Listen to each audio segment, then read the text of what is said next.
అయోధ్య నగరాన్ని మనుతాతగారు మహత్తరమైన వాస్తుశాస్త్ర ప్రకారంగా నిర్మించారు.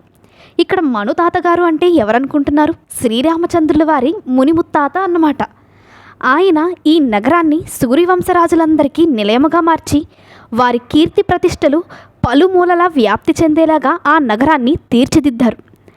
దశరథ మహారాజు ఈ రాజ్యాన్ని 60,000 సంవత్సరాలు అంటే 65,000 సంవత్సరాల నుండి ఈ రాజ్యాన్ని పాలిస్తున్నారు. అయితే ఇప్పటి వరకు అన్ని శోభయోగాలు కలిగినప్పటికీ కళ్యాణ శోభ మాత్రం ఇప్పటి వరకు రాలేదు. ఇదే మొదటిసారి. ఎందుకంటే దశరథ మహారాజు ముద్దుల 4 కుమారులు 4 కోడలను వెంటబట్టుకుని అయోధ్య నగరానికి బయలుదేరారు. మన ఇంట్లో పెళ్ళయితేనే ఇక్కడ పెళ్లి జరిగితే ఎక్కడికో వినిపిస్తుంది. అలాంటిది మహారాజు ఇంట్లో పెళ్ళయ్యి నూతన వధూవరులు వస్తున్నారంటే ఇంకా ఆ రాజ్యమంతా ఎలా ఉంటుంది? వేదనాదాలతో, మంచి గంధపు వాసనతో, పచ్చని తోరణాలతో నూతన వధూవరుల రాకకు ఎదురు చూస్తున్నారు అయోధ్య నగర ప్రజలంతా. దశరథ మహారాజు 4 కోడళ్లను కొడుకులను తీసుకురాగా ముందుగా కైకాదేవి, కౌసల్యాదేవి, సుమిత్రాదేవులు ఎదురుగా వచ్చి సాధారణంగా బ్రహ్మర్షి వశిష్ఠుల వారి ఆదేశము ప్రకారము అన్నీ నిర్వర్తించారు. దేశ ప్రజలందరూ, జనపదులు, సర్వజనము సీతారాముల వారి పెండ్లి వేడుకలు ఇంటింట ఎంతో సంతోషంతో జరుపుకున్నారు. శ్రీరామ లక్ష్మణ భరత శత్రుఘ్నులు సతులతో హాయిగా తీయగా సంసారాన్ని ఆనందిస్తున్నారు. రోజులు గడుస్తున్నాయి.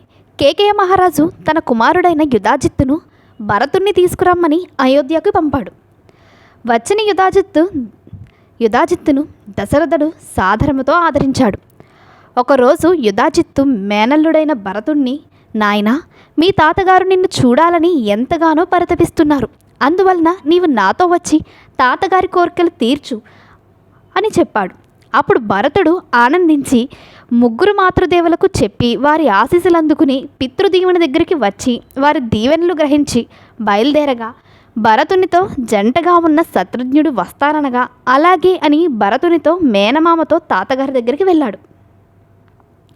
పితృభక్తి పారాయణులే కాదు, మాతృభక్తి పారాయణులుగా శ్రీరామలక్ష్మణులు తండ్రిని, తల్లులను, గురుదేవులను ఆనందింపచేస్తూ భూప్రజలకు అన్ని విధాల అనుకూలతలను పెంపొందింపచేస్తూ వారి హృదయాల్లో పద్మాలై నిలిచిపోయారు.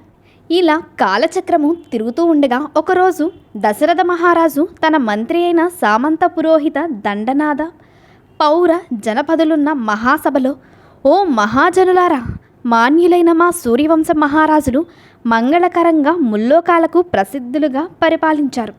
వారి దివ్యసీయ పాలనతో, వారి అడుగుజాడలతో ఇంతవరకు నా పరిపాలన మీ అందరి అభిమానాలతో ఎలా సాగిందో మీ అందరికీ తెలుసును. ఇప్పుడు ఈ వయసులో ఇంకా రాజ్యభారాన్ని మోయలేను. అందువలన ఈ రాజ్యానికి నా కుమారుని వారసునిగా చెయ్యాలని నా అభిప్రాయము. ఇది ప్రజారాజ్యము. శ్రీరాముని యువరాజుగా మీరందరూ అంగీకరిస్తేనే జరిపిస్తాను అని ఆనంద బాష్పాలు నయనాల వెంట వారందరినీ చూచిరాల్చారు. దశరథుని మాటలు వినిన మహాప్రజ ఆనందముతో గంతులు వేస్తూ, మహారాజా, శ్రీరాముడు ఎప్పుడో యువరాజుగా మా హృదయాల్లో ఒక పద్మమై నిలిచారు.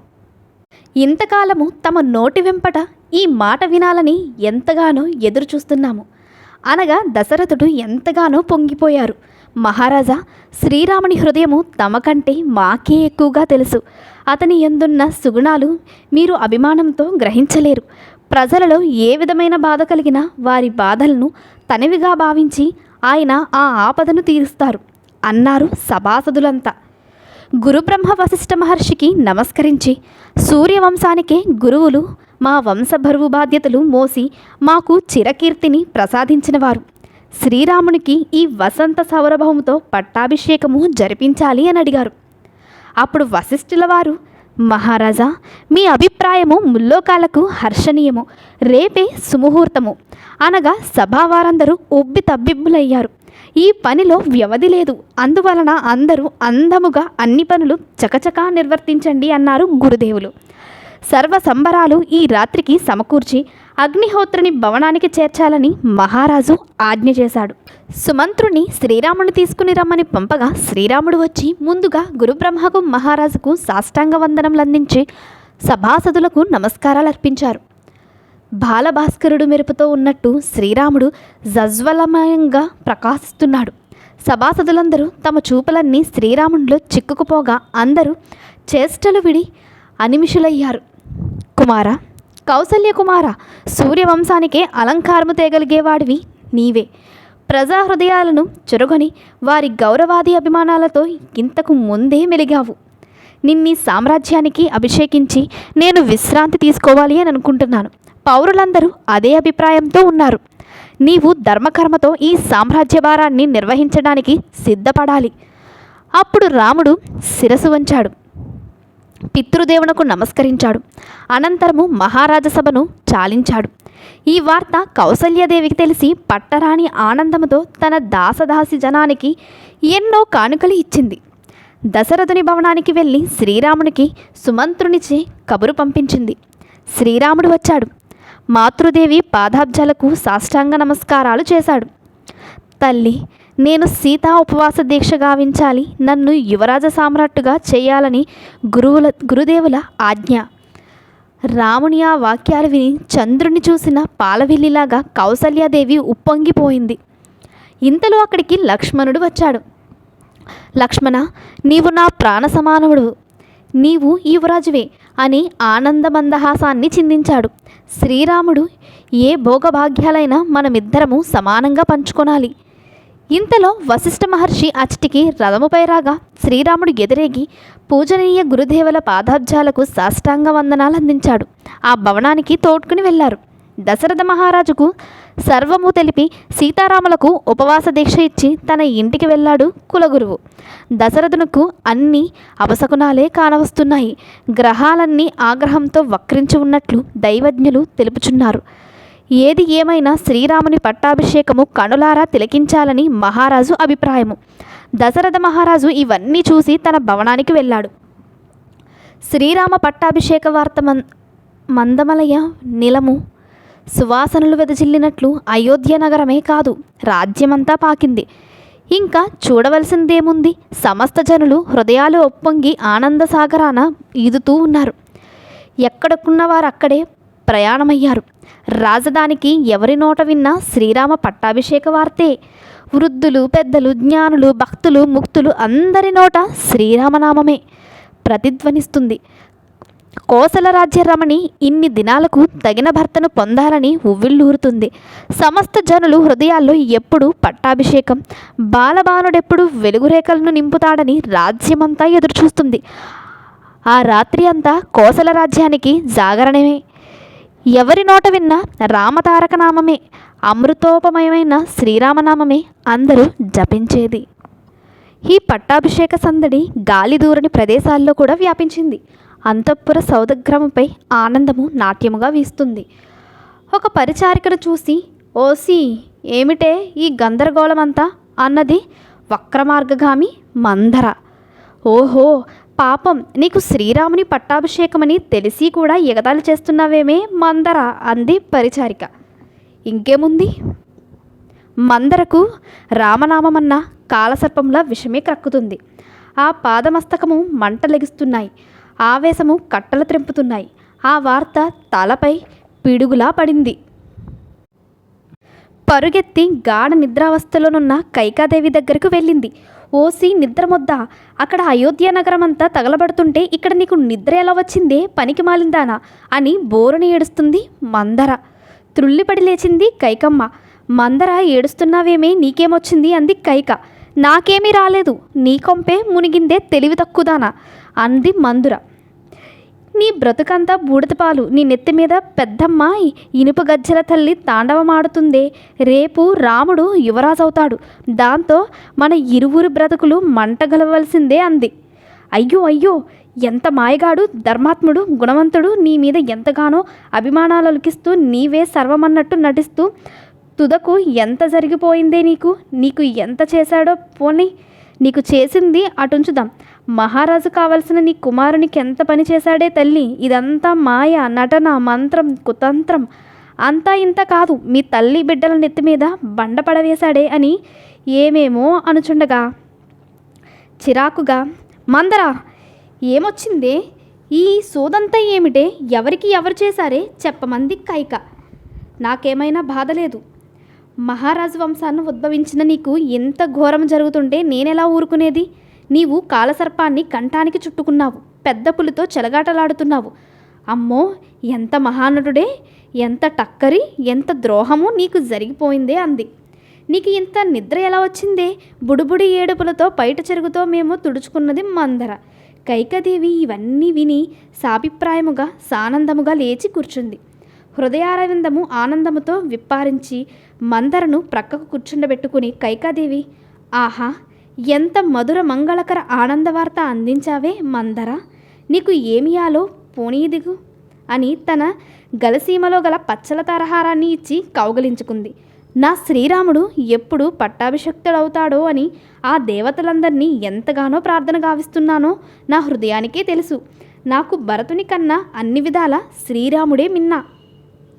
తెల్లవారకుండానే ఎంత శుభవార్త అమృతములాగా నా చెవుల్లో వేసిన నీకు నేను కృతజ్ఞతలు చెల్లించాలనుకుంటున్నాను అనగా ఆపాదమస్తకము కాలసర్పంలా బుసకొడుతూ కైక ఇచ్చిన ఆ హారాన్ని పారవేసింది. ఎంత రంగనాచివే, బోరున దుఃఖించవలసిన సమయాన ఆనందముతో నవ్వుతున్నావా? మహాభయంకర ప్రమాద సాగరంలో మునిగిపోవడానికి సిద్ధంగా ఉన్నావు. నీ సవతి కొడుకు నీ నెత్తి మీద కుంపటి పెడతారే, చూసావా నీ మొగుడు ఎంత నాటకమాడాడో? అతని ముద్దుల భార్యనని మురిసిపోయావు కదే. లక్ష్మణుడంటావా? రాముని అడుగుజాడల్లో బ్రతికేవాడే కదా. ఇక నీ భరతుని గతేమిటే ఆలోచించావా? ఎంత పని చేశాడే ముసలి ముండారాజు. ముందుగా దూరముగా తన దారికడ్డముగా ఉంటాడని భరతుని పంపేశాడు. ఇవి ఏమీ తెలియని అబలవు. అందుచేత వారందరూ కలిసి ఆడుతున్న నాటకం ఇది. నీ సవతి కౌసల్య రాముడు రాజైతే రాజ్య పరిపాలనా చక్రమంతా ఆమె హస్తాల్లోనే ఉంటుంది. చూడు, అప్పుడు నిన్నేమి చేయిస్తుందో గమనించావా? నీవు కోసల దేశ దాసివి, కౌసల్య కోసల దేశ మహారాజు మాతృమూర్తి. సరే, నీవలాగగతి లేని దానివైతే అప్పుడు మాగతేమిటి అని అనరాని వినరాని మాటలాడి మందర నిలబడింది. కైక, మందర, శ్రీరాముడి సంగతి నీకేమీ తెలియక అలాగ మాట్లాడుతున్నావు. ధర్మ సత్య దీక్షాపరుడే, సూర్యవంశానికి అలంకారము శ్రీరాముడు. అంతేకాదు, పెద్దవాడే ఈ మా భాస్కర వంశ ఆచారమే. పిన్నవాడెలా రాజవుతాడు? ఇక సీతమ్మ తన అత్తగారి కన్నా మిన్నగా నా ఎడ గౌరవాభిమానాలతో నన్ను పూజిస్తుంది అనగా మందర, ఓసి పరమమూర్ఖురారా, నీ కన్నబిడ్డకు రాజ్యాధిపత్యం ఉండాలి గాని ఎవతో సవతి గర్భానికి సామ్రాజ్యాధికారమేమిటే? అసలు భరతుడు రాజవడం నీకిష్టం లేదా? రాముడు రాజైతే అతని కుమారుడు మనవడు మునిమనవడే సామ్రాట్టే రాజ్యాన్ని పాలించగలుగుతారు గాని నీ కుమారుడు భరతుడు, అతని కుమారుడు మనవడు మునిమనవడు ఏమవుతారని కొంచెమైనా ఆలోచించావా? ఎప్పుడైనా నీ స్వంత కుమారుడు నీకేమవుతాడని, నీ సవతి కౌసల్య కుమారుడు నీకెలాగవుతాడనుకుంటున్నావు? అప్పుడు నీవు తల కొట్టుకుని ఎంత ఏడ్చినా ఏమి లాభం ఉంటుంది? రాముడు మంచివాడే అనుకుందాం, కానీ అతని బిడ్డలు అతని వంటి వారవుతారా? ఎప్పుడూ కారు. మానవుల మనస్తత్వమే అంత. అన్నదమ్ములైన కలయిక ఉంటే ఒకరిపై ఒకరికి ప్రేమలుంటాయి, దూరంలో ఉంటే వారి ప్రేమలు దూరమైపోతాయి. భరతుడు ఎప్పుడు తాతగారింటే తందనాలాడుతాడు. సూదితో దారము వలనే శత్రుఘ్నుడు భరతునితో ఉంటాడు. ఇదంతా నువ్వు పట్టుచేరిన కోడిపెట్టలాగా ఎక్కడ ఏ సందడి ఎరగవు. ఇక్కడ మనం ఒక సంగతి గ్రహించాలి. ప్రజాహృదయాకాశమున కారమబ్బులు క్రమ్మాయి. అమృత సాగరము అల్లకల్లోలమైంది. శాంతి వాతావరణమంతా సంక్షుబ్ధమైంది. ఇందుకు మందరియే కారణం. కైకాదేవి హృదయక్షేత్రము పరమ నిర్మలము, ప్రశాంతివంతమైనది. ఆ క్షేత్రమందు ఈర్ష్య, అసూయ, ద్వేష బీజాలు నాటి ఆమె అన్నిటికీ సాధనగానయి పట్టాభిషేకమంతా భగ్నం చేసింది. మందర, కైక, నీవు అపూర్వ సౌందర్య రాశివి. అందువలన రాజు నిన్ను అమితంగా ప్రేమించుచున్నాడు. కౌసల్య ఎప్పుడు నీకు సవతే కదా. లే, నీ సవతికి తగినట్టు బుద్ధి చెప్పు. ఇంకేముంది? కాలసర్పము బుసలు కొడుతూ లేచింది. కైక, మందర, రాముడు అరణ్యానికి వెళ్ళడానికి మంచి ఉపాయము చెప్పు. భరతుడు రాజవడానికి సూత్రాన్ని తెలియచేయన్నది. సరోవరమున గేదె దిగి నిర్మల జలాన్ని బురద చేసేలాగు మందర కైక హృదయాన్ని కలుషితము చేసింది. ఇకపోతే శ్రీరాముని పట్టాభిషేకము తప్పింది గాని రాక్షస సంహారానికి మార్గం ఏర్పడింది. ప్రాణాలను తీయగల విషమో కూడా ఒక్కొక్క సమయాన అమృతములాగా మనిషిని బ్రతికిస్తుంది. మందర అంత ఆత్మీయత కైక దగ్గర సంపాదించడానికి కారణము దశరథుని మీద కైక సంపాదించిన కామాధిపత్యము. కైక మందర, తొందరగా నాకు చెప్పు, శ్రీరాముడు అడవికి పోవాలి, నా కుమారుడు భరతుడు సామ్రాజ్యాభిషిక్తుడు కావాలి. మందర: ఓస్ ఇంతేనా? దేవతలకు రాక్షసులకు కలిగిన యుద్ధ సమయాన దశరథ మహారాజు దేవతలకు సహాయము చేశాడు కదా. అప్పుడు దండకారణ్య మహారణ్య వైజయంతి నగరాన తిమిధ్వజుడు అనే రాక్షసుడుండేవాడు. వాడు సమస్త మాయాజల కోవిదుడు. వానినే సంభారాసురుడని పిలిచేవారు. వానితో యుద్ధం చేయడానికి మహేంద్రుడు భయపడి నీ పతి సహాయము కోరాడు. అప్పుడు నువ్వు దశరథ మహారాజుతో వెళ్ళావు. సమస్త మాయలు తెలిసిన సంభారాసురుడు రాత్రి యుద్ధము చేయసాగాడు. సహజముగా రాక్షసులకు రాత్రి సమయాన మహాబలము వస్తుంది. ఇక సంభారాసురుని సంగతి చెప్పాలా? వానితో నీ పతి ఘోరమైన యుద్ధము చేసి బాగా అలసిపోగా నువ్వా సమయాన రథాన్ని నడిపి సాహస సారథ్యము గావించి దశరథ మహారాజు ప్రాణాలను కాపాడావు. దానికి ఎంతో పరమానందమయ్యి నీకు వరాలు రెండిచ్చారు. తరువాత నాకు కావలసినప్పుడు అడుగుతానన్నావు. ఆ వరాలే: 1 శ్రీరాముని అరణ్యవాసం, 2 భరతునకు పట్టాభిషేకము. ఈ 2 మహారాజును అడుగు, మనం అనుకున్నట్లే జరుగుతుంది. దశరథ మహారాజు శ్రీరామ పట్టాభిషేక వార్త మొదట కైకాదేవికి చెప్పాలని ప్రొద్దుకుంకాక ముందే పరిగెత్తాడు. అతనికి కౌసల్య గాని సుమిత్ర గాని జ్ఞాపకమే లేదు. పోనీ ఎవరి చేతనైనా కైకేయికి ఆ వార్త పంపచ్చును కదా. పంపడు. తానే స్వయంగా వెళ్ళి ఈ విషయాన్ని తెలిపి ఆనందజ్యోతిని ఆమె సుందరమందరహాసము చూచి ఆనందించాలి కదా. ఆ అనురాగ కటాక్షాలలో మునిగి తేలాలి కదా. ఆమె వాక్యామృతము గ్రోలాలి కదా. ఆ ఆలింగన పారవస్య సౌఖ్యమున ముసలిరాజు పరవశించాలి కదా. మందర మాటలు విన్న కైక మురిసిపోయింది. మందర, నీ మంత్రం ఫలిస్తే నీకు చీనీ చీనంబరాలు మణిస్వర్ణ భూషణాలు ఇస్తాను అంది. తన సయ్య నుండి దిగింది. మణిభూషణాలన్నీ తీసేసింది. జుట్టుముడి విప్పి విరబోసుకుని కోపతాపాలతో భూమి మీద పడుకుంది కైక. మందర రాముని వనవాసం, భరతుని పట్టాభిషేకం జరిగిన తరువాతే ఈ గది గుమ్మం దాటుతాను అంది.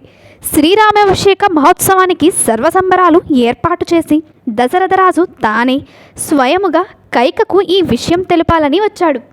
తనకు దాసాదాసీజనులు ఎదురు వచ్చారు. తన సడి తెలిస్తే కైకాదేవి తన ముద్దుల భార్య నాట్యమయూరిలాగా వచ్చి కరగ్రహణంతో తనను తీసుకుని వెళ్ళేది. సుఖపిక సారికాది మధుర మంగళ కూజితాలు లేవేమీ, వీణాగాన విన్యాసాలు కానరాలేదు. ఏమింత వింత, ఎవరూ కానరారు. అంతా వింతా విపరీతం కానవస్తుంది. కైక శయ్యాగృహంలో కూడా ఎవరూ అలికిడి లేరు. అక్కడ అంతఃపుర రక్షకుని అడగ్గా అమ్మగారు అలక గృహంలో అర్ధోక్తిగా చెప్పాడు. దాంతో అతని హృదయంలో కల్లోలమైంది. కోపమందిరంలో ప్రవేశించిన అది తన మనస్సులాగే చిందరవందరగా ఉంది. ఆ చీకటి గదిలో వేణిబంధం విడిపోయి కాలసర్పముల కైక బుసకొడుతుంది. స్వర్గలోకము నుండి భూమిపై పడిన అప్సరాంగనాలాగా, వేటగాని వలలో చిక్కిన మృగంలాగా తెగిన లతవలే ఉన్న ముద్దెల భార్య కైకను చూసి మనోభ్రాంతితో మతిపోయిన వాడైనాడు దశరథుడు. దశరథుడు: నా ముద్దుల దేవి, ఈ దశరథుని పాలించిన ఈ రాజ్యాన్న నీకెదురు లేదు. నీ మాట నాతో సహా ఈ రాజ్య సర్వస్వము శిరోధార్యముగా స్వీకరిస్తారు కదా. లేదా ఏదేని అనారోగ్యానికి గురి అయ్యావా?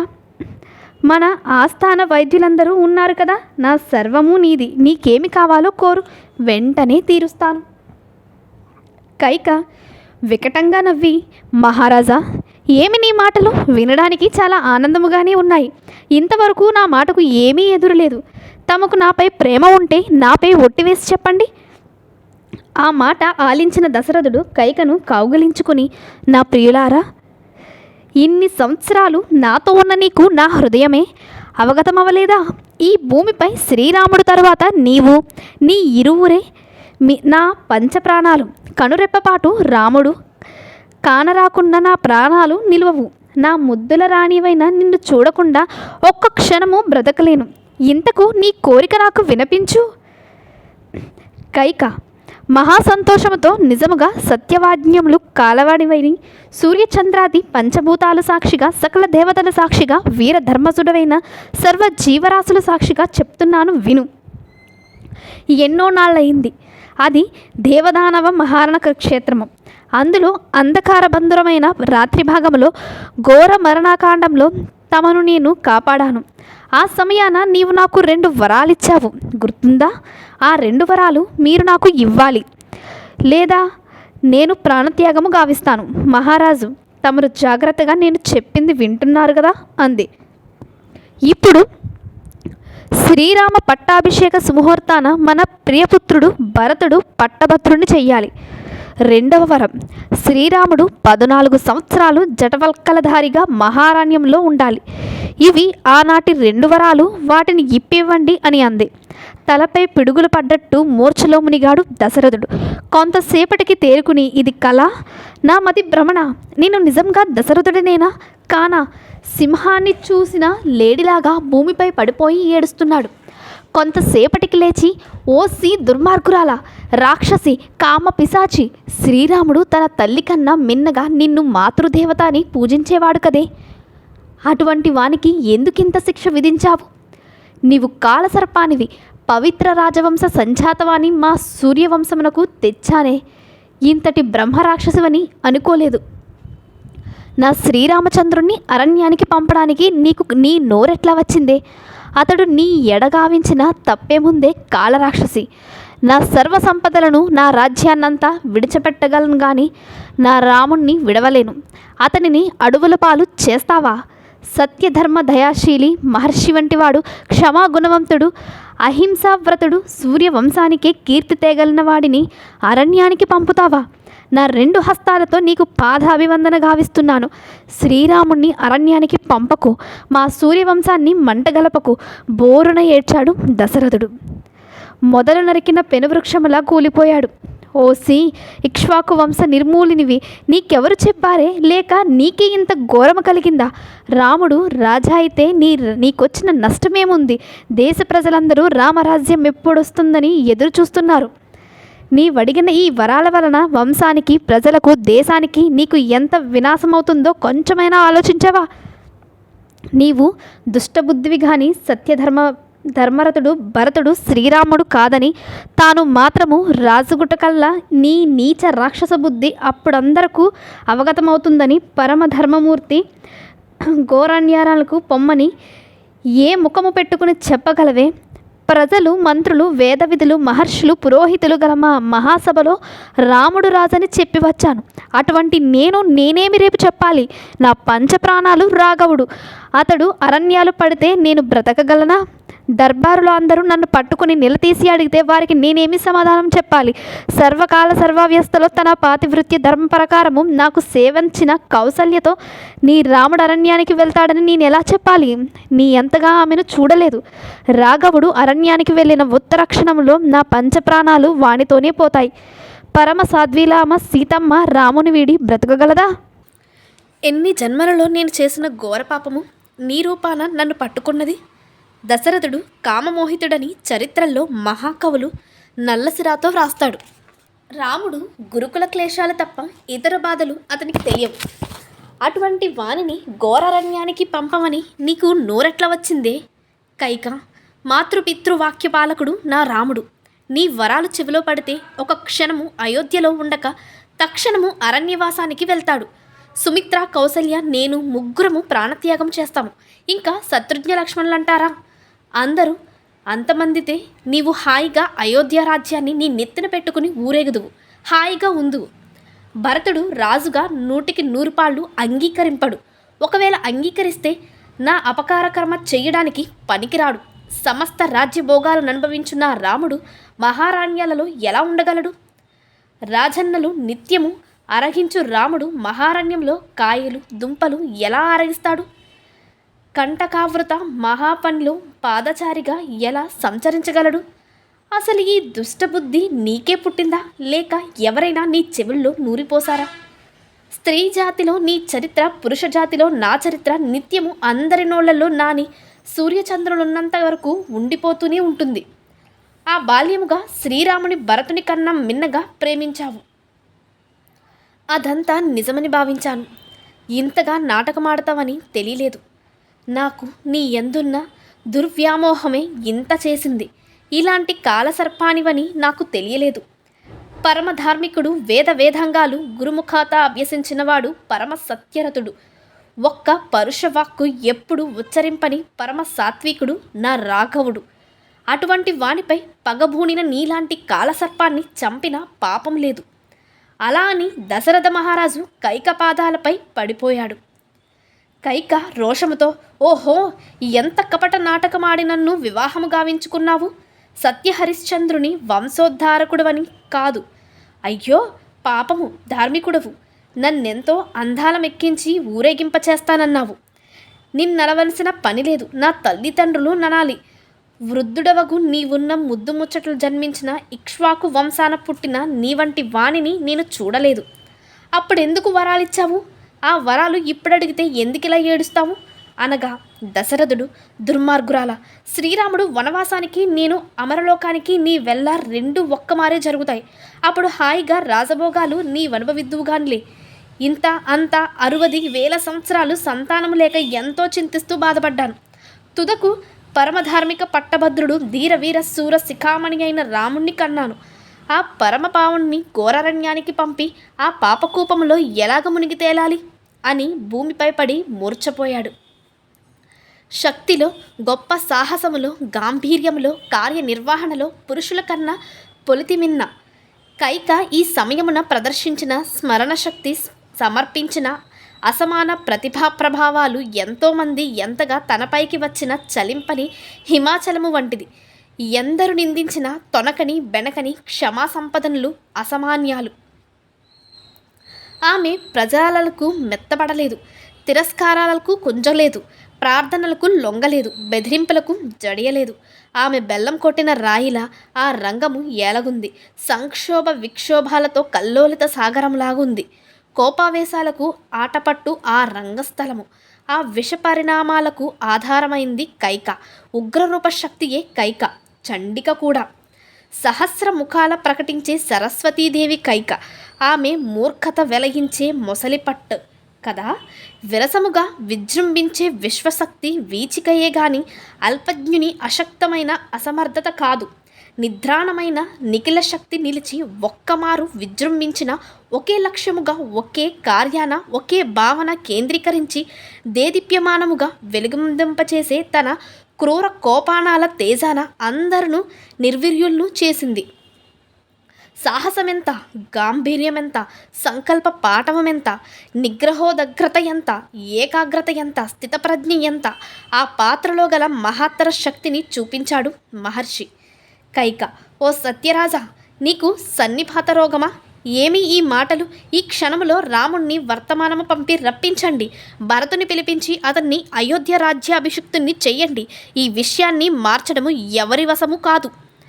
దశరథుడు నేలపై పడి బోరున ఏడుస్తున్నాడు. సూర్యభగవానుణ్ణి రథము ముందుకు సాగింది. అరుణారుణ కాంతులతో తూర్పు దిక్కు శోభయమానంగా ఉంది. పక్షులు కిలకిల రావాలతో కేరింతలాడుతున్నాయి. వశిష్ఠుల వారు పట్టాభిషేకానికి వలయ వస్తువులన్నీ తాను స్వయంగా ఏర్పాటు చూస్తున్నాడు. మహారాజు వారికి సుముహూర్తం వస్తుందని చెప్పు సుమంత అని చెప్పాడు. పరమపావన గంగాజలంలో సాగర మహాజలాలను కలిపి సువర్ణ కలశాలన్నీ బాగా నింపారు. నవరత్నాలు, అనేక సుగంధ ద్రవ్యాలు, నవధాన్యాలను, పవిత్ర దర్భలు మొదలగు వాటిని యథాస్థానాల్లో నుంచారు. భద్రతాదంతవళం, పంచకళ్యాణ గుర్రాలను, 4 కట్టిన సువర్ణ రథాన్ని, తెల్లని గొడుగు, మంచి చామరం, గొప్పగా తలతళయందు ఖడ్గం, ధనస్సు, బంగారు త్రాళ్లతో కట్టిన మంచి నూపురమున్న తెల్లని ఎద్దును, 4 దంతాలున్న ఏనుగుని, పెద్ద పులి చర్మంతో అలంకరింపబడిన సువర్ణ సింహాసనమును, అష్టకన్యలు, నూతన సువర్ణాలంకృత సర్వాంగ శోభితలగు పుణ్యాంగాణులు, బంగారు వన్నెలాంటి పచ్చని పసుపు పూసిన పాదాలు, పారాణిచే నొప్పు చిరునవ్వులు చిరురించిన అంగనలు, ముఖములందు శోభించు కుంకములు గల ముత్తైదువుల పురప్రజలు, జానపదులు, వనేకాసులు, సామంతులు, దండనాథులు, యాజ్ఞికులకు, ఋత్విక్కులు, సర్వహ్లాదాన్ని కలిగించు పవిత్రమంగళ వీణ, వేణు, వేదనాదాలు సమస్తమును వేగన్నులతో పరిశీలించు ఆనంద హృదయుడు వశిష్ఠులవారు సుమంత్రుని తొందరగా వెళ్ళమని ఆజ్ఞాపించారు. మహర్షివారి మాట ప్రకారము శయ్యామందిర కవటాన్ని సమీపించాడు సుమంత్రుడు. మహారాజా, పట్టాభిషేక సుముహూర్తం వచ్చింది. సర్వసంబరాలు సిద్ధమయ్యాయి. మీ వంశకర్త సూర్యభగవానుడు 1000 కిరణాలతో తూర్పున వెలుగుతూ ఈ మహోత్సవాన్ని తిలకించడానికి వచ్చాడు. తమ కోసం మహర్షుల వారు ఎదురు చూస్తున్నారు అని సుమంత్రుడు తల వంచి హస్తాలను కట్టుకుని నిలబడ్డాడు. దశరథునికి ఆ మాటలు ములుకుపోటుల్లా ఉండి ఎరుపెక్కిన నేత్రాళ్లతో పైకి లేచి చూస్తూ, సుమంత్ర, నన్నిలా ఎందుకు ఇంతగా బాధ పెడతావు అనే వాక్కులు సుమంత్రుడు విని వెనకంజు వేశాడు. కైక, సుమంత, పట్టాభిషేక సంబరమంతా బాగా తలకెక్కి రాత్రంతా అతనికి కళ్ళ మీద రెప్పలు పడలేదు. నీవు వెళ్ళి రాముని తక్షణం ఇక్కడకు రమ్మను.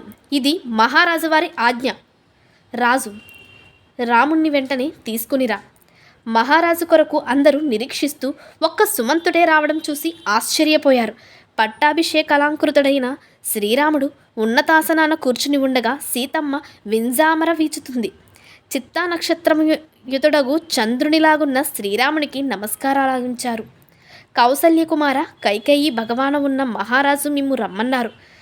ఆ మాట చెవిలో పడిన వెంటనే శ్రీరాముడు దిగ్గన లేచి, సీత, ఆ బాల్యమాది తన కుమారుని కన్నా మిన్నగా నన్ను చూస్తూ నిరంతరము నా అభ్యుదయాన్ని ఆకాంక్షించు మా కైకేయమ్మ ఈ పట్టాభిషేక సమయాన అవసరమైన విషయాలు మాట్లాడటానికి నన్ను రమ్మన్నారు. పనులు పూర్తి చేయించు అని ద్వారాన్ని దాటాడు. అతని వెంట ద్వారం వరకు వెనుకుని వెళ్ళిన సీతమ్మ సర్వదేవతలను అన్ని విధాలా కాపాడమని నమస్సులర్పించింది. ఎదురుగా లక్ష్మణుడు వచ్చి శ్రీరాముణ్ణి అనుకరించాడు. అటు ఇటు గల మిత్ర బృందాన్ని చిరునవ్వుతో పరామర్శిస్తూ కక్షాంతరాలు దాటి శ్రీరాముడు రథాన్ని అధిరోహించాడు. మేరుగిరిలాగున్న ఆ రథము వర్షాకాల మేఘధ్వనితో కైకయమ్మ మందిరము దగ్గర నిలిచింది. రకరకాల రంగుల వస్త్రధారాలైన పౌరులు, జానపదులు, ఆయుధధారులైన సేనానులు జయ జయనాదాలు గావిస్తున్నారు. శ్రీరామచంద్ర, నిన్ను కని కౌసల్యాదేవి ధన్యురాలైంది. నీకు అర్ధాంగిగానై మా సీతమ్మ ఎంతో పుణ్యమునందింది. శ్రీరామ సందర్శన భాగ్యము, అతని తారకానామము అయోధ్యవాసులకు ఎన్నో జన్మల నుండి గావించే యోగయాగ ఫలము. చతుర్వర్ణ ధర్మరక్షకుడు, ధర్మమే స్వరూపమైన శ్రీరామనామము గానామృతము వారి చెవులకు మహాభాగ్యాలు. కైకాదేవి మందిరాన అడుగుచున్నాడో లేదో శోకదేవతలాగున్న దశరథ మహారాజుని తిలకించాడు శ్రీరాముడు. అతని పాదాలకు వందనాలు చేసి కైకకు నమస్కరించి నిలబడ్డాడు. అతని హృదయ సాగరము అల్లకల్లోలమై జల్లున తనకు అల్లంత దూరాన చూచి ప్రేమాధరపూర్వకంగా గాఢలింగనమున చేయు తండ్రి వందనాలర్పించిన నోట మాట లేక కన్నుల దుఃఖశ్రవణముతో మోమాటు త్రిప్పాడు. రాముడు, తల్లి, మా పితృదేవులు ఇంత విషాదములో ఉన్నారేమి? వారికి శరీర అనారోగ్యము వచ్చిందా? మా తమ్ములకు పూజనీయులు, మా తల్లులకు ఏ అశుభాలైనా కలిగాయా? మా మానవీయ జనకులకు ఏ విధమైన విషాదము వచ్చినా నా పంచప్రాణాలు ఉండవు. మీ వలన వారేమీ కలత చెందలేదు కదా? తొందరగా చెప్పండి. కైక, శ్రీరామ, మహారాజు గారు హాయిగా ఉన్నారు. ఏ విధమైన కోపము ఎవరిపై లేదు. వారి హృదయంలో గల మాట నీతో చెప్పటానికి తటపటాయిస్తున్నారంతే. నీవు జాగ్రత్తగా విను. ఆయన విషాదము ఉపశమింపడానికి సాధనం నీవే. పూర్వము దేవదానవ సంగ్రామంలో దేవతలు మీ తండ్రి గారిని సహాయము కోరగా వెళ్ళాము. నేను మహారాజుకు సహాయపడ్డాను. అప్పుడు నాకు వారు 2 వరాలిచ్చారు. ఆ వరాలను ఇప్పుడిమ్మనగా వృద్ధరాజుకు భయమేసింది. మీది సత్యహరిశ్చంద్ర వంశము కదా. అన్ని యోగయోగాదులకు ధర్మాలకు మూలము సత్యమే కదా. మీ తండ్రి అటువంటి సత్యాన్ని కాలరాశాడు. ఆ వరాలివ్వడం ఎందుకు? ఇప్పుడు వాటిని నేను అడిగేసరికి ఎంత విషాదముతో తల పట్టుకు కూర్చోవడం ఎందుకు? ఇదేనా సత్యవ్రతము? ఇదేనా మీ ఇక్ష్వాకు వంశ గౌరవము?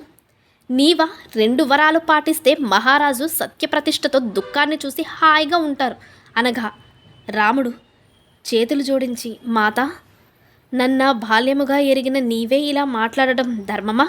మా తండ్రి గారి మాట జవదాటనని మీరెరుగుదురు కదా. వారు విషాదములో ఉన్నారు. ఆ వరాలేమిటో తమరు చెప్పండి, నాకు 2 మాటలు లేవు అన్నాడు. కైక, అయితే విను. 1, భరతునికి సామ్రాజ్యాభిషేకము చేయడం. 2, నీవు 14 సంవత్సరాలు అరణ్యవాసం గావించడం వెంటనే జరగాలి. మహారాజు తన నోటితో చెప్పలేకున్నారు. రాముడు, మాత, నేను ధర్మానికి వసుడను, అర్ధకామాలున్నంటవు. భరతునికి రాజ్యాభిషేకం చేయడానికి నేను జంకను, ఆనందముతో అర్పిస్తాను. వెంటనే భరతునికి వర్తమానము పంపి నేను వనవాసానికి వెళ్తాను. కైక, ఇంకా ఆలస్యం చేయకు, తొందరపడు. భరతునికి వర్తమానము రాజదూతల ద్వారా వెళ్తుంది. ఇంకా నీ ఉండవు, పనికిరాదు. మహారాజు ఎలా చేయాలో నాకు బాగా తెలుసు. నీవిక్కడున్నా అది జరగదు. నీవిక్కడున్నా అతనికి, నీకు, నాకు కూడా మంచిది కాదు. అలా కైక మాటలాలించి, దశరథుడు దుర్మార్గురాల, నీ ముఖము చూడకూడదు అన్నాడు. ఆ మాటలు శ్రీరాముని చెవులకు శూలాల పోట్లులాగా గుచ్చుకున్నాయి. రాముడు, తల్లి, మహారాజావారు నాతో అరణ్యానికి వెళ్ళమని చెప్పలేదు. అయినా మీ మాటలను నేను శిరోధార్యముగా స్వీకరించి ఇప్పుడే అరణ్యానికి వెళతాను. సీతకు ఈ విషయం తెలిపి వెళతాను. తక్షణము భరతునకు రాజ్యాభిషేకము చెయ్యండి. మహారాజు సేవలో భరతుని ఉండమనండి. దశరథుడు పొంగి పొరలు వచ్చిన దుఃఖాన్ని ఆపుకోలేక ఏడుస్తూ నేలపై వ్రాలాడు.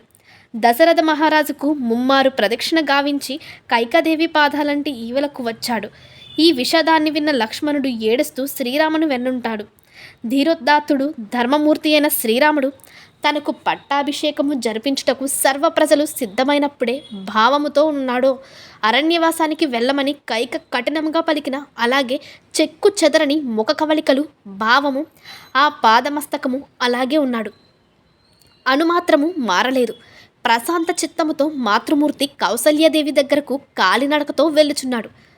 ఆ మందిర సింహద్వారము దగ్గర పుణ్యస్త్రీలు, బాలురు, వృద్ధులు శ్రీరామును చూచి పరమానందంతో రామరాజ్యమని మిన్ను అదిరేలాగా జయ జయధ్వనులు గావించారు. శ్రీరామ పట్టాభిషేకాన్ని హృదయాలలో ముద్రించుకున్న కౌసల్యాదేవి తెల్లవార్లు నిద్రలేక ఆ ఆనందనందమున విహరిస్తూ అగ్నిదేవునకు హోమాదులు జరిపించి సమస్త దేవతారాధనలో మునిగి ఉంది. శ్రీరామునికి ఎదురేగింది. మాతృమూర్తి పాదాలకు శ్రీరాముడు వందనాలందించాడు. కుమారుని కౌసల్యం మాతృప్రేమామృతము చిందేలాగా కౌగిలించుకుంది. అప్పుడు శ్రీరాముడు తల్లిని చూచి, అమ్మా, ఇప్పుడు నిన్ను 2 వరాలు అర్థిస్తున్నాను. ఆ వరద్వయములో నీవు ఏది చెయ్యమంటే అదే గావిస్తాను.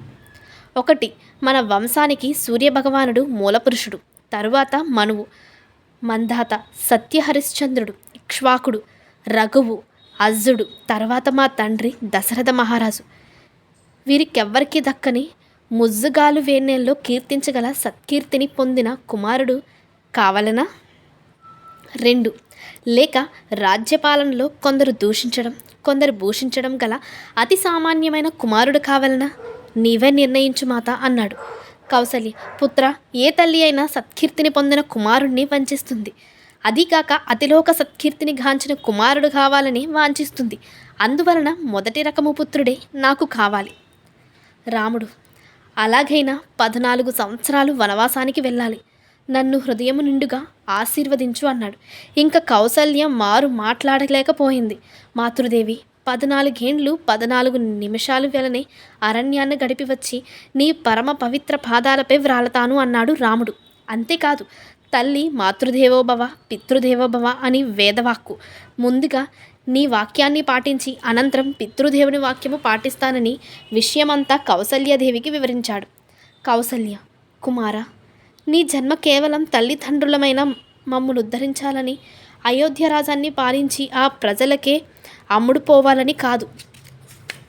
నీవన్నట్టు ముల్లోకాల్లో ఎనలేని కీర్తినార్జించి మన భాస్కర వంశానికే మహాత్తర కీర్తి తేవాలని నా హృదయము పొంగులువారుతుంది అని శ్రీరాముని గాఢముగా కౌగిలించుకుని మహత్తరమైన ఆనందాన్ని అందుకుంది. రామ, సత్యాగ్రహ మునిన నీవు ధృతిమంతుడివై నియమముతో పాలించు నీ ధర్మమే నిన్ను రక్షించుగాక. మాతృపితృ శుశ్రాస ప్రభావముచే, సత్యవాక్కల్పన ప్రభావముచే నీవు చిరంజీవి అవుదువుగాక. మూడడుగులచే బూనగుంబొంత రాళాల నాక్రమించిన మహాపరాక్రమశాలి అయిన త్రివిక్రమస్వామికి కలిగిన మంగళము నీకు కలుగుగాక.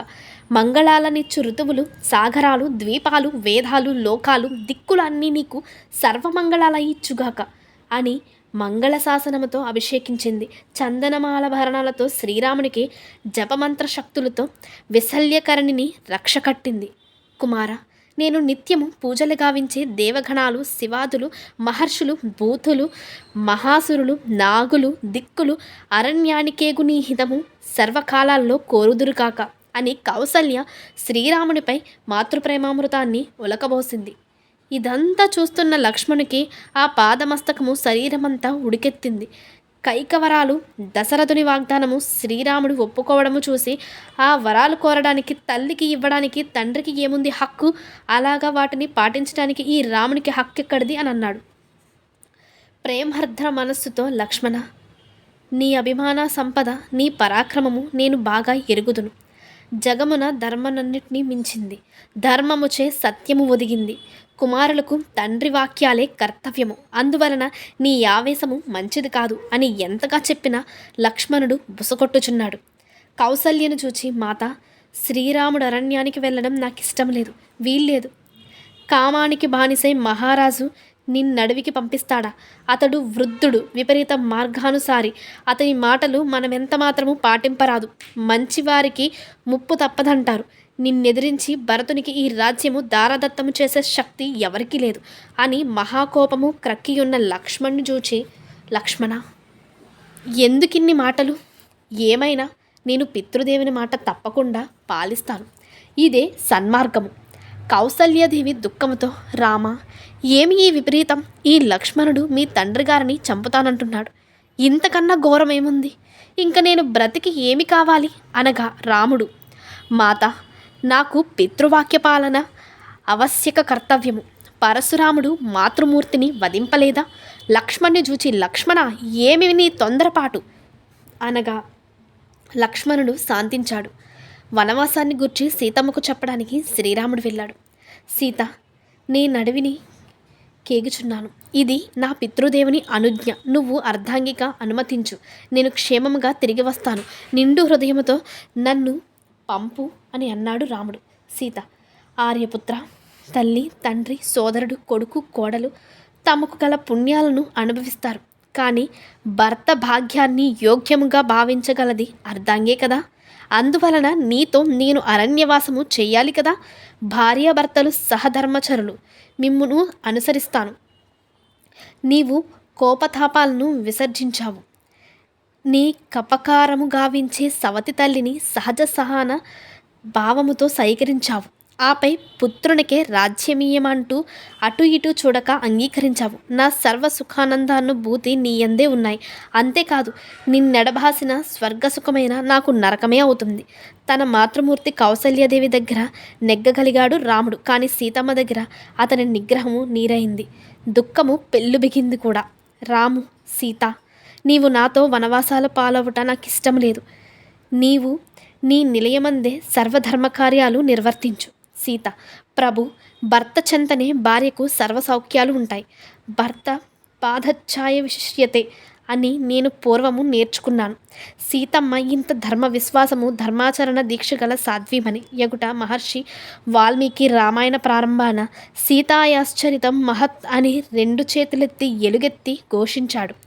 సీతమ్మ పాతివ్రత్య పారిజాతము, మానవాతారణమున్న దివ్యాంగనారత్నము. రామ, సీత సింహసరాభశార్దుల గండుక భీకర క్రూర మృగఘోర సంచారము గల మహారణ్యాన్న జటవల్కలాలతో బండరాళ్లపై పడుకుని కందమూల ఫలములతో కాలము గడుపుట, తపోదీక్ష ఏ మేరకు నిరంతరం భయంకర సన్నివేశాలు గల మహారణ్యంలో నివాసము సామాన్యమా? ఆ సూర్యాంపశ్యపు అంతఃపరంగనవు. సీత, ఇక్ష్వాకు వీరుడా, ఎంత బాధలున్నా నీ ప్రక్కనుంటే నాకు శ్రేయము, ప్రియము. క్రూర మృగాల నిన్ను చూసినంతనే పరిగెడతాయి. ఇక్కడ సీతమ్మ ధీరోదాత్త. ఆమె మనస్సు ఎంతో కోమలము. అంత కఠోరం కూడా. ఎన్ని విధాల రాముడు చెప్పినా, ఏ కరువు పెట్టినా అరణ్యరోధ్యనే అయ్యింది. తుదకు తెగేసి సీత, రామ, నన్ను విడిచి నీ అరణ్యానికి వెళ్ళావా? విదేహరాజుకు తెలిస్తే పురుషవేషం వేసిన స్త్రీకి నా కుమార్తె నిచ్చానని ఎంతగా బాధపడతాడో అని నీ ఊహించినావా? నేనెవరినో తెలుసా? పవిత్ర మహారాజు వంశోద్భవ పాలంటి కులములో ప్రభవించాను. అభిమానాన్ని ఉగ్గుపాలతో పెరిగి పెద్దనయ్యాను. ఇక్ష్వాకు రాజ తిలకలను ఇల్లాలనే నాకు శిక్షణ నీయనక్కర్లేదు. సావిత్రీదేవి సత్యవంతుని విడిచిందా? సువర్చల సూర్యుని వీడి ఉంటుందా? కనుక రాముణ్ణి వీడి సీత ఒక్క క్షణం కూడా ఉండలేదు అని సీతమ్మ తెగేసి చెప్పింది. ఇంకా రాముడేమి సమాధానం చెప్పగలడు? తన్నెదిరించి మాట్లాడిన ఆమెపై కోపం తెచ్చుకొనలేదు. తనను మందలించిన మారు పలకలేదు. సీతమ్మ శీలానికి ఆశ్చర్యమందాడు. సాహసానికి సంతోషించాడు. ధైర్యాన్ని మెచ్చుకున్నాడు. రాముడు, సీత, నీకు సౌఖ్యమీయని స్వర్గభోగాలు నాకు రుచించవు. అంతుపట్టని నీ అభిప్రాయాలు లోతు తెలియక నీకే నేను కష్టం కలిగించాను. నా కన్నులు పితృవాక్య పాలన చిత్రాన్ని తిలకించినవే కానీ నీ హృదయాన్ని గ్రహింపలేకపోయాయి అని ఆమెను గాఢలింగనము చేసుకుని వనవాసానికి అనుమతించారు. ఆ ఇరువురు ఆదర్శ దంపతులు వాక్యామృతము గ్రోలిన లక్ష్మణుడు అంతవరకు చిత్తరువై తేరుకుని శ్రీరామ పాదాబ్జాలపై వ్రాలి, సోదరా, నీవు వనవాసివైతే ధనుర్బాణాలతో నిరంతరము ఇరువురను కండ్లకు రెప్పల వలె కాపాడుతాను. మీరు లేని అయోధ్య కాదు, అమరావతి నగరము కూడా నాకక్కర్లేదు అన్నాడు లక్ష్మణుడు. సీతారామ లక్ష్మణులు వనవాసానికి వెళ్ళడానికి తండ్రి ఆనతి తీసుకోవాలని కైకమందిరానికి వెళ్ళారు. దశరథ మహారాజు ఎడతగని దుఃఖార్తుడై పడి ఉన్నాడు. మా తండ్రి పరిస్థితి ఎలా ఉందని రాముడు కైకను అడిగాడు. ఆమెలో అణుమాత్రమైన లజ్జాభావం లేకుండా అంతరించిపోయింది. స్త్రీలకు సిగ్గు అలంకారము కదా. కైక కసమాయహన లజ్జ ఆర్చుకుపోయింది. అంత కఠినముగా ఉన్న ఆమెను అచ్చట గాంచిన వారందరికీ కోపాన్ని తెచ్చింది. సూర్యవంశోన్నతుడు ప్రజా కళ్యాణాన్నే కాంక్షించిన సగర చక్రవర్తి ప్రజాకంటకుడైన తన పుత్రుడైన అసమంజసుడను వాణిని తన రాజ్యము నుండే వెలగొట్టించింది. అచ్చట గల వారందరూ కైకను చూచి శ్రీరాముడు ఏమి చేశాడని అడవులు కంపుచున్నావని నిలదీసి అడిగినా ఆమె సిగ్గుపడలేదు. సరికదా, సీతమ్మకు నారచీరలు తెప్పించి ఇచ్చింది. మహాతపస్వి వశిష్ఠుని కంఠం నుండి మాట రాలేదు.